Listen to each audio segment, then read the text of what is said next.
నిజమైన దేవుణ్ణి మీరు ఎంపిక చేసుకున్నారా? దేవుడు అని విన్నాం కానీ, పలికం కానీ, పిలిచాం కానీ, నిజమైన దేవుడేంటి అనుకుంటున్నారా? అవునండి, మీరు విన్నది కరెక్టే. అసలు దేవుడంటే ఎలా ఉండాలి? ఎక్కడ ఉండాలి? ఏం చెయ్యాలి? ఎలాంటివి ఆ దేవుడు మనుషులకు చెప్పాలి? ఇలా ఎప్పుడైనా ఆలోచించారా? దేవుడు ఎలా ఉండాలి? కోటి సూర్యుల కాంతిని కలిగిన తేజోమయుడై, మేఘములను తనకు వాహనముగా చేసుకుని వాడే, గాలి రెక్కల మీద గమనం చేయువాడే ఉండాలి.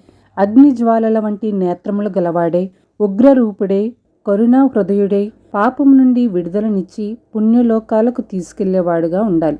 పాపం లేనివాడిగా, పాపం అంటనివాడిగా, అతి పరిశుద్ధుడిగా, ఇహపరములను ఏలేవాడిగా ఉండాలి. భూమిపై ఏది ముఖ్యమో, పరమ ప్రయాణం ఎలా చేయాలో చెప్పేవాడై ఉండాలి. ఇంకా చెప్పాలి అంటే సృష్టిని సృజించగలవాడై ఉండాలి.